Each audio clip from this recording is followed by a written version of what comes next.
Hello everybody, my name is Jai and welcome to a rather special video. So, if you know, I have just reached over 600 subscribers, and with that I do want to obviously say a massive thank you to all of you guys who have subscribed to the channel. Without you guys, this channel wouldn't even be nearly as good as it is now. I do really thank you guys for your support.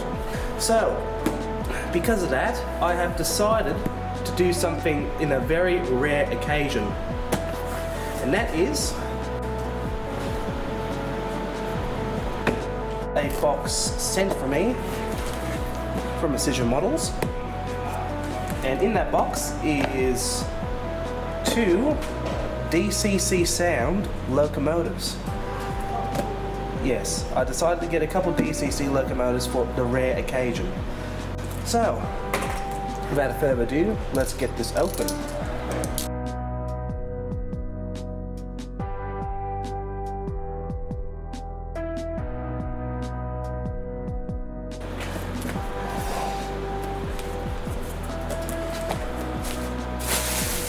All this bubble wrap type of stuff off. As you can see, I've actually got a few little stickers from Auscision Models, which is pretty nice. Right, here we go. So the first thing is nothing really too special, but they are some covers meant for some coil steel wagons. So as you can see, I've got some V-line, I've got some Overgreen, I think they're called, and some Australian National ones. That's pretty cool, but here comes what you guys have been waiting for.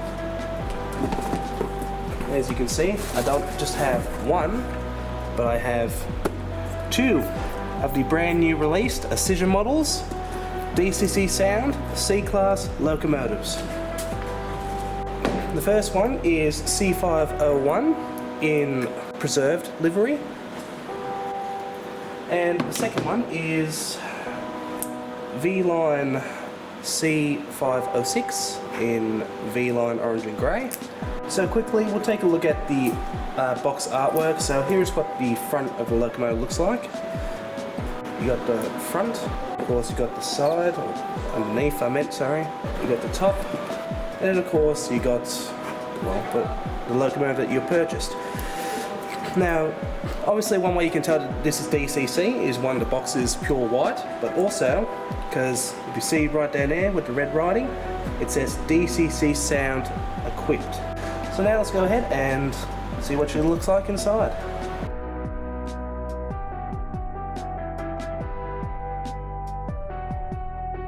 Here she is. So as you can see, it's in the same type of Auscision packaging that the BL and the G class came in. I've already talked about what I think about this packaging. It's not too bad, but I also ain't the biggest fan. But anyway, let's go ahead and hopefully I don't break this model by trying to take it out. With a tight fit.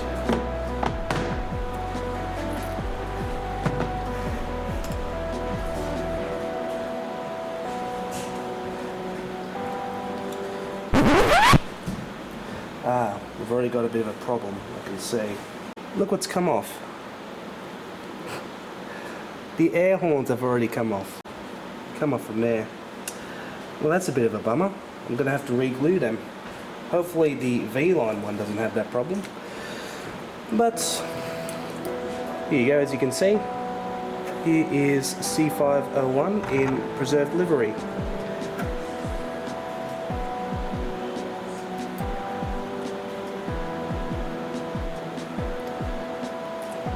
Obviously I'll get all the plastic stuff off it soon, but one thing you can probably tell is that this one actually has handrails.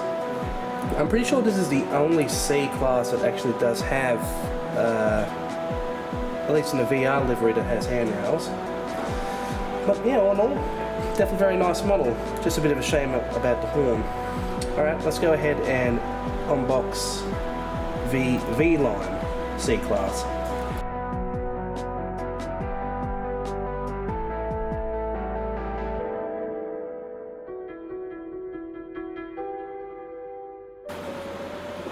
There she is. Now let's cross fingers that the horns are not broken on this one. lucky. They look to be fine. So move that away from it.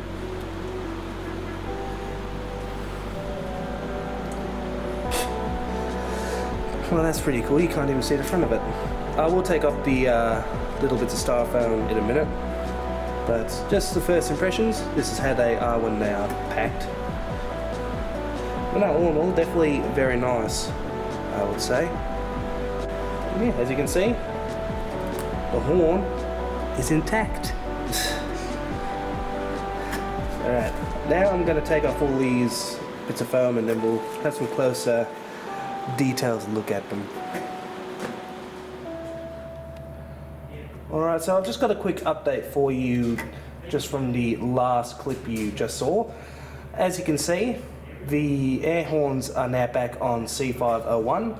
That's because it's actually been a week since you last saw me do the unboxing. So I just thought I would quickly put the horn back on the loco before I look at the close-up details on this thing. I mean, because I think that's the fair thing to do. But overall, let's now take a closer look at C501 first and check out her details. So we'll start off with the front, and as you can see, we do have very nice amount of detail on the plough. You do have all the little hoses, the Katie coupler. You've also got, yep, you got that little cool feature. So that does move up and down. You've got the handrails on the sides of the locomotive, of course. You've got the ladder. Of course, you've got the nice striping of the VR logo there. You've got the headlight. You've got these two blue side handrails here. Of course, you've also got the horn, the separately fitted wipers, and C501 numbers on the top there. The cab detail goes, as you can see, we do have a driver and, or should I say, conductor and engineer in there. Alright, so we'll move on to the side here and we'll start with the plaque here, as you can see, which unfortunately I'm not sure what that says because it's a bit too small for me to read, but oh well. We do have the C501 stamped on there. All these bits and bobs around here, some handrails. We have the Clyde Engineering right there. We have the VR yellow stripe going all the way around the side. And as you can see, we also do have some very well done printing right here. We also have separately fitted handrails on the top, metal etched grills all around, and we've also got the white striping on the bottom of the chassis. What is that? And of course we've got a nice amount of detail on the bogies and fuel tank. As you can see, we have separately fitted handrails, ladder, same deal with the plough and all that, the VR logo and the number and the lights. You can see the handrails, very nicely done there. And we also have the free fans. We also have two more fans here and the exhaust. And just a few bits of more detail on top, including this, which I'm assuming it's meant to be like a radiator or something like that. Maybe like the aircon. It's probably more like it. As for the other side, which we'll take a quick look at. As you can see, it's pretty much the same, but still, nonetheless, looks very nice indeed. And here is underneath, which obviously nothing too special, but you've also got the, of course, good old Auscision standard with the lights and all that on DC models, but for once I don't have to worry about that. So there you go, that is a quick look at the details on C501 in preservation livery. Now let's quickly check out C506 in V-line. So here is C506 on the track, so now let's go ahead and look at all the close-up details. So just like before, we'll start at the front. So again, you do have the separately fitted little handrail that will move up and down, which of course is very nice. Unlike the VR version, we do actually have a stripe plough, which I quite like. Of course, we've got the standard Katy coupler, a few little hoses there, here and there. We also have this weird pipe thing, which I'm not sure what it is for, but I'm pretty sure someone in the comments will definitely know what that is. And of course, we do have the separately fitted handrails, just like on the last unit, with all the separately fitted lights on the sides and the headlight, and of course the big V line stamp on the front. Moving more on the nose, we of course have the air horn, which did not fall off when I unboxed it, so good job.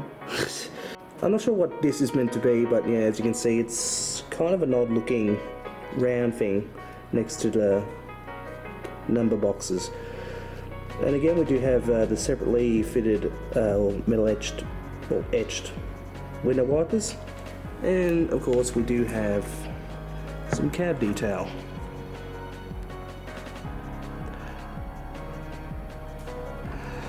As for the side, as you can see, unlike C501 in preservation, we don't have any handrails. We also have the V-line logo, metal etched grills, so yeah, very nice. The aircon, the exhaust, and all the fans. As for the back, just like before, we do have, again, the separately fitted bit of detail you can move. See,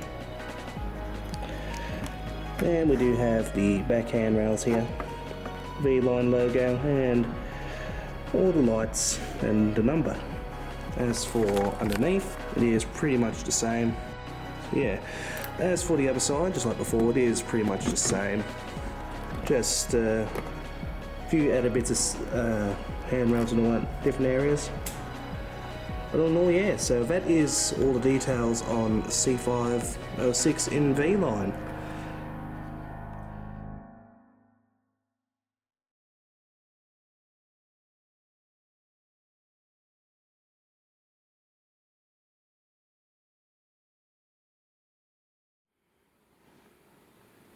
Alright, so now that we have gone ahead and unboxed the two DCC C Class locomotives, now let's go ahead and check out the second part of this video and take a look at the brand new DCC power cab controller. So we'll take a quick look at the box first. So on the top here we have the NCE, the power of DCC. Of course, you've got a nice little sticker of the controller there. Then you've got a nice picture of the controller that you get in the box. Then you have the power cab, complete DCC starter set, made in the USA, and it's ages for 14 and up for recommendation. Now on the side here, you do have a list of everything that you're meant to get with the starter set. So of course you get the power supply, the controller itself. You also get the power card brain, I think it's what it's called, the hookup cable, and a hookup cable for SB3A, which I'm not sure what that is, but... So another thing you got is also kits included, which it just explains again like where it was made and all that stuff. As for the bottom, this is telling the description of the controller. So you got power cab, complete DCC starter set, and the number is 052-40025. Now, on the other side, we actually do have some, what I guess you could say is just people saying their opinions about the controller, and for what you can probably tell, if you can read, most of them seem to be very positive. In fact, one sentence says, "I never even needed to read the manual." Must mean it's pretty easy to set up, doesn't it? And then of course we finally got the back. So we have the NCE nothing, where's a original part, blah blah blah blah blah. And then of course you have some pictures just probably showing you how it's meant to be set up or what it will look like. And we also just have it showing off some other stuff that you can get for it.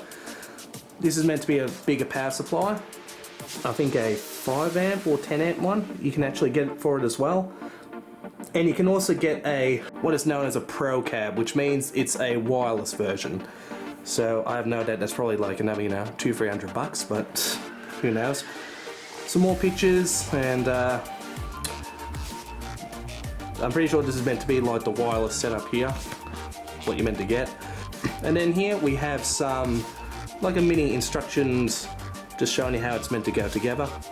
And then down here is just some other add-ons that you can also get for it. So all that aside, that is what the entire box has to offer. So now let's go ahead and slide this baby out and see what she looks like inside.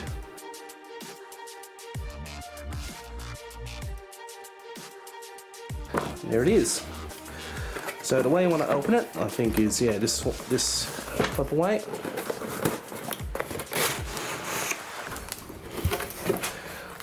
And this is what it looks like inside. Now we have an instruction manual that says read this and look at the pictures. Okay. So again, you have the instructions of what you're meant to get. So you get a manual, you get the controller, all the cables, power supply, and all that other stuff. Down here though, it does say stuff that you will need to have with you that doesn't come with the power cab. So you need to have a loco that obviously has a DCC chip. You also need to have a few meters of track, also a flathead screwdriver, and your own little power track, so that way it can be powered in the first place. Anything on the back? Yes. And again, this is how it's meant to be set up. So the port here, the internet cable is meant to be plugged in the bottom there, and then plugged into the left side only, so just remember that. Also on the left side is also where you put the track wires that go to the track, as you can see. And then of course you've got the power supply which hooks up the other side. So with that, now let's take a look at all the stuff inside. So we'll take of course the first thing out, being the controller. And here it is. So this is what the controller looks like. So just like the ones at the club, you have all the buttons and functions. So now it looks very nice. I mean, it's a bit messy on the back there, but as you might be able to see, this is where the cord goes for the controller. So that's that. We also have the main brains of the operation, being the brain. So this is where you'd hook up the controller internet cable to the left port. And this is where you would hook up the two wires to the track and where the power supply cable would go. Next we have a cable that isn't needed really, but it's just one of those like phone line type of cables. For what I recall, what it says is that you only need it if you plug in other controllers or into another one of these type of things. So this cable is actually not needed. And as we open this up a bit, we do have the good old power supply, which of course has the Australian plug. And then we actually have the main cable that is meant to plug in, again, from the controller to the BBC port, I think is what it's called. And we also do get the manual. Very nice picture at the front there. But it will tell you like some of the things you need to know. So again, it shows you like instructions and all that, how to do it, set it up. And then of course you've got a few pictures, you got just a few instructions, of course, in the manual. And it will just tell you what you need to do, how to set it up, stuff like that. So there you go. That is the unboxing of now the power cab. I'll go ahead and move. Actually, hang on, I just forgot something. Something that is also very important. Now this is what actually will connect up to your track wires. So this is where you need a small flathead screwdriver. Pretty small thing, isn't it? But there you go. Yep, that is literally everything now. So that is everything that you do get for the power cab controller starter set. So now I'm going to go ahead, set this thing up, and I will catch you in a moment. Alright, so it's been about approximately 10 minutes later. So let me go ahead and zoom out and show you what I have accomplished in 10 minutes. So as you can see, we do have a little loop, a track that goes right around the kitchen table. And of course, as you can see, the entire DCC setup is, well, now set it up. So like before, the instructions were fairly easy to go through, pretty easy to set up, nothing too hard or complicating, which is obviously what I did want, so definitely a great start to that.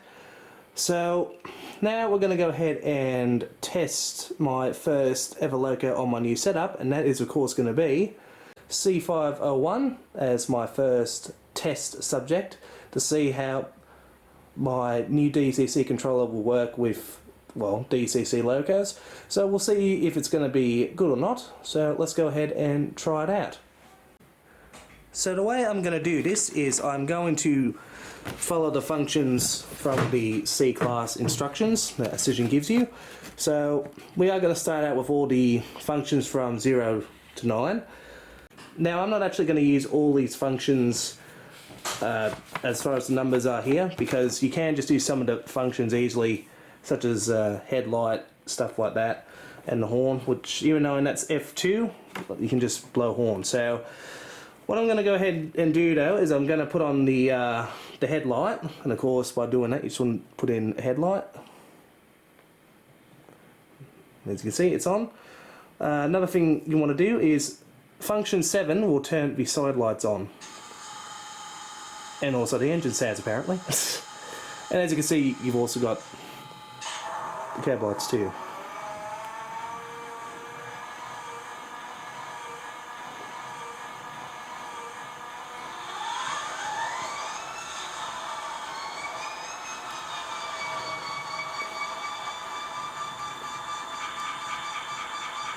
So yeah, for some reason F7 turned on the sound and the lights at the same time. Now obviously you should press number 8 and the sound should come on, but for some reason it actually just came on with F7. Bit weird. Anyway, the next thing we'll do is we'll just blow the horn. Now there are two different types of horn on this model. You have the short horn, which you just press for a quick second, like that. Or if you want to blow it for a long time, you just hold it down, just like so. Now of course, to move we have generally 3 different options. So we have the usual way where you'll scroll the wheel up and down. We've also got the increase to 10 and decrease fast, or whatever you say, but that's that. And you've also got this one which will only increase by 1. You've also got direction, so at the moment it's going forward. If I press it once, it then goes in reverse, as you can see, which means the backlight on this loco would actually be shining on now. And all you do is you just press it again. You probably should do this like this. There you go. Yep, there you go, as you can see. Now as far as rear lights are concerned, or marker lights, let's go ahead and take a look. Apparently you've got to press number 7 again. I'm not sure if you can actually tell, but you might be able to make out that there is some rear lights just there. And for what it says, you just keep pressing F7 until you're happy with what you want. So now the number box lights are off. And now we'll just press that again and they're back on. So I think that's a lot of the functions I can show you, at least with it idling. So now we'll go ahead and get it moving. Alright, so now let's go ahead and get this loco moving. So what I'm going to do is I'm going to just press this a few times and we'll see it slowly move. As you see, it just goes up to 4.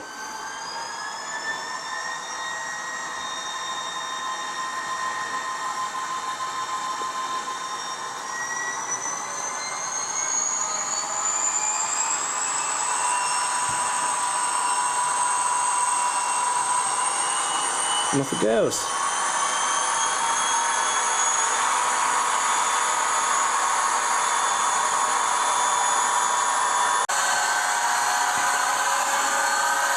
Now, something I should mention is, if you haven't already told, if you already don't know, the track I'm using is actually just crappy Bachmann Easy track, which is actually the crap steel track, so it has actually rusted a bit, the rails itself, and there is definitely a bit of crap on it, so it is possible that we will get a few cutouts in this, but hopefully they aren't too significant. But if it does happen, it's not because the locos are mucking up, it's because the track is just not that good.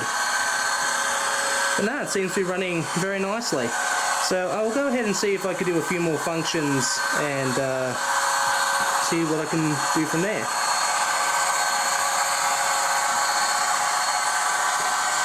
So something that's pretty cool is if you hit number function 4, it actually has a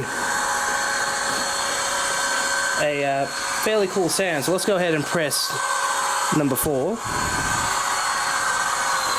As you can see, it will die down, but you'll see what I mean in a minute.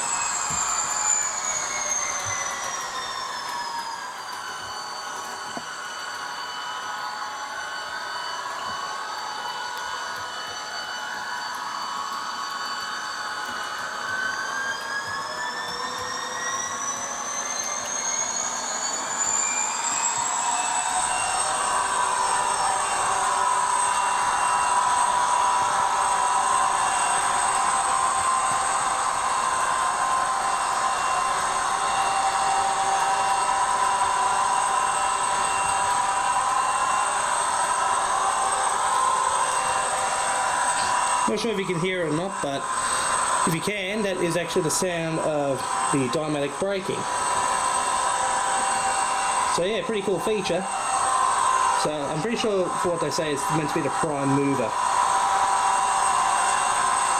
So just like in real life, the way diamatic braking works, it's the way they've done it here.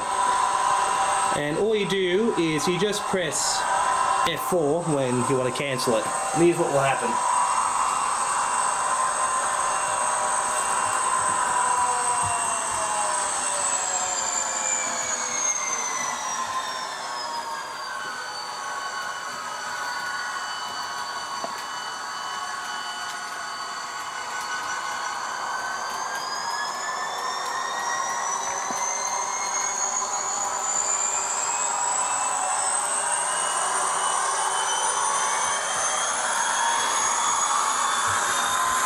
And as you can see, we are now back to normal.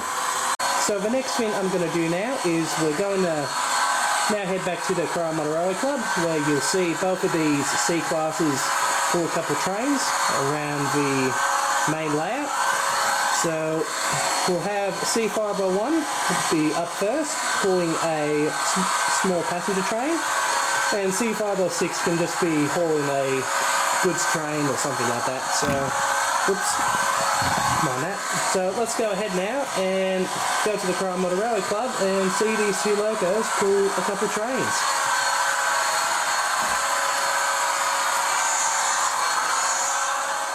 Let's do it.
Share something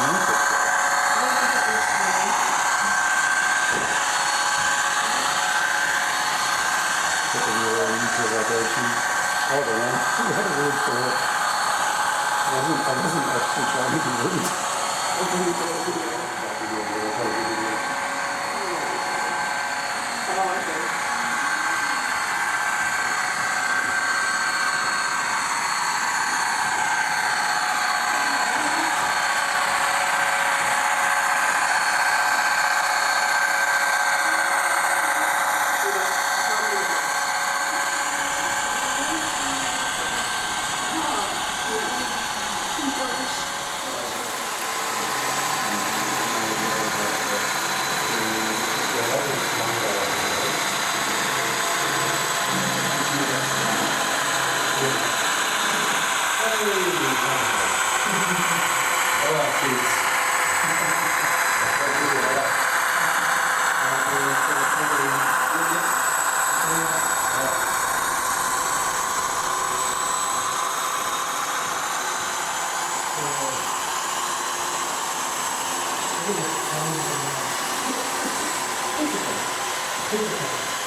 Yeah, and as I explained, if you're saying you can't solve this so you've got to talk to me about it, and you work on it and number of it, well, guess what? You're a good you're a team about it. Even if you're following it, you still do something. You still not flow down. How do it anyway?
Hopefully we can get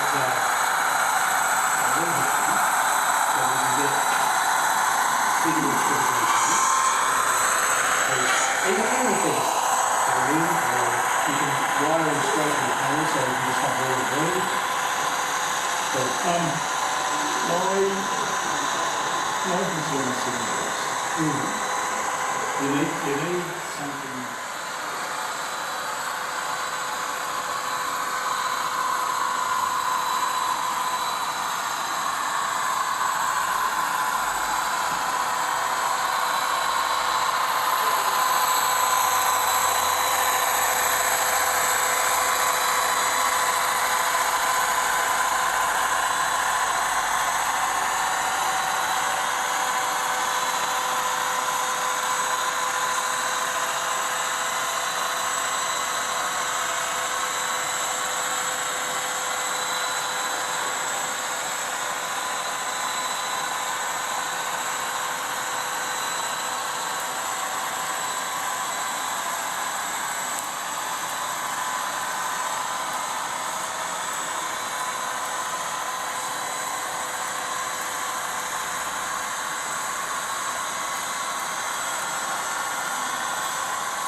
I'm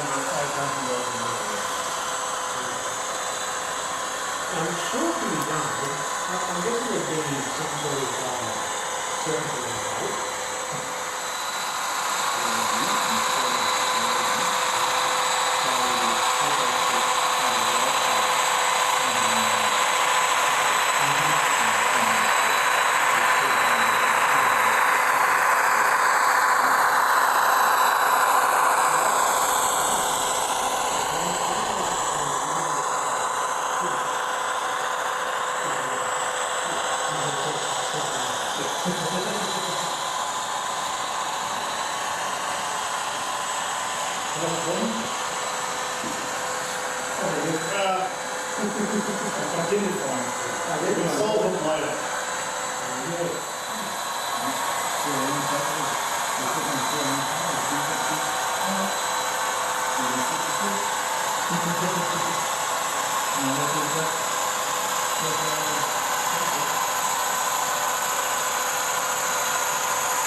Well, there you go, everyone. That's my review of both of the Auscision models C Class Locomotives with DCC sound, and as well as the NYC PowerCab DCC controller. So of course, no surprise, I'm very happy with both of the Auscision model C classes and the DCC power cab controller. So firstly, I'll quickly talk about the locomotives, what I liked and what I also disliked about them. But for the most part, just like with 99% of my reviews, I've got to say I'm definitely quite happy with both of the C classes. So overall, I was definitely quite impressed with the amount of detail on both locos. The decoration as well was definitely quite stunning. Another thing that I really enjoyed was all the sounds and the at least sound functions that I could do. Obviously, I know I wasn't able to do all the functions of the models, but maybe one day I will do a video once I know how DCC works a bit more.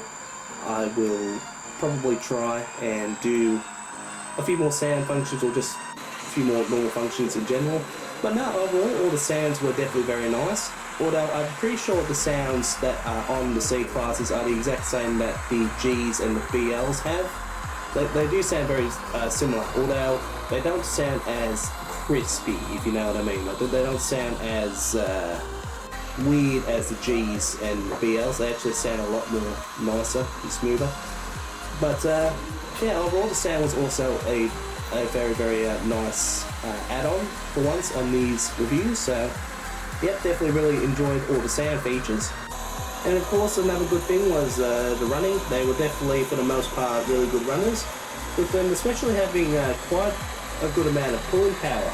As you could see with a few of the clips at the club, I was able to get one of the trains to pull quite a hefty load up the pretty steep grade that we had.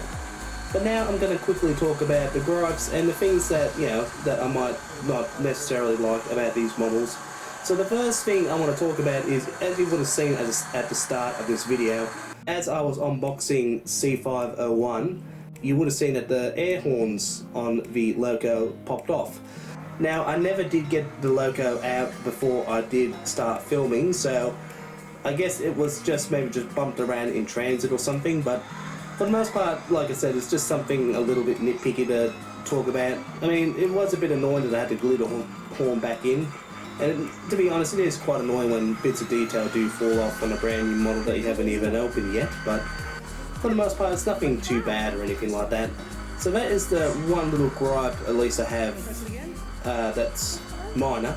The other thing I do want to talk about though is, although I didn't show it on the film at this point, I will quickly show you a quick clip now of C506 just going around my track.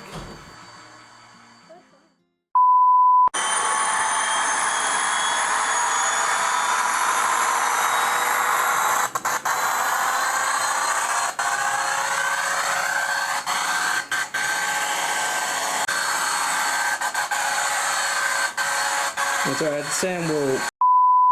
Now, as you would have just seen from that clip alone, you would have seen that C506 seems to just, every once in a while, just cut out at certain parts of my looper track I made on the kitchen table.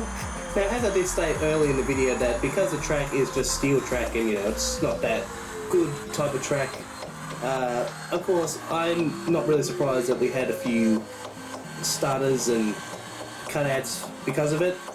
However, now something that I'm a bit puzzled about is C501, as you would have seen, going around the track earlier, she didn't stop once at all on any of the spots that C506 did. So she didn't cut out at all or had any problems. So I'm not really sure why C506 suffers from cutting out when C501 doesn't.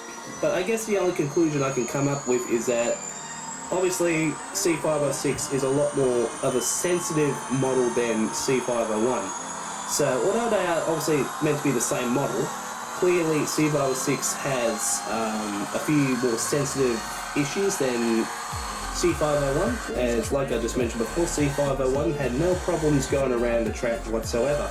Now I know what all of you might be thinking, well, because I was running it on, like I just said before, on some track that isn't really that good quality anyway, maybe that's the only place that it stuttered and sometimes stalled at. Well, unfortunately, it actually also does seem to stutter and sometimes just completely stop when I was running it at the club. Here are a few examples.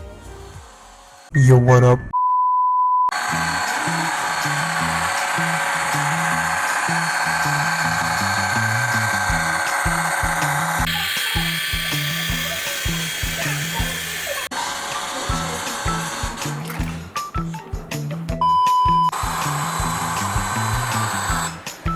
You son of a...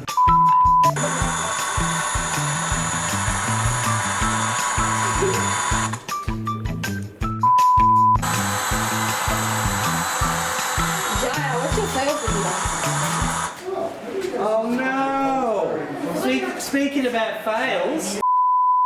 But anyway, that's my review of the Loco, so now let's quickly talk about the Power Cab controller. Now, for my first ever DCC controller, I will have to say that I really did enjoy it. As the instructions said, it was very, very easy to set up with barely any problems. Now, as from now, there is one more DCC controller from the time of this recording that is still at Toy World. So, if you, of course, are around the Geelong area near Toy World on Shannon Avenue, go ahead and get yourself a DCC controller if you want it, because it is the last one there. And that's really everything I have to say now. But I guess before I do end the video off, I just want to quickly mention that I am aware, from the time of me recording this section anyway, that this video was actually meant to be the 600 subscriber special video, and it technically still is, but like I just mentioned before, at the time of this recording, I have actually nearly hit 700 already. It hasn't even been 4 or 5 months since I hit 600, and all of a sudden I have already now hit almost 700. I'm currently at 794. Well, I'm probably going to go up a little bit after when this is uploaded. Now, I am aware why my channel is growing so quickly, and that is pretty much because of the Railroad Australia videos I've been uploading, which I'm not really surprised about, but overall, even knowing I know a lot of you are here because of the Railroad Australia videos, I still want to thank all of you, and I do mean all of you, for who supports this channel and who has subscribed, because if it wasn't for you guys, I wouldn't be where I am now and be as happy to make videos for you guys at this point now.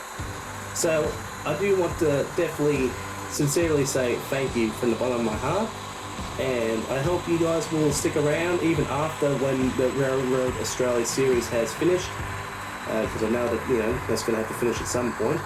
And just know that there is a train show that is happening on the 17th of this month of September at the AMRA club rooms from 10 AM to 4 PM, I think.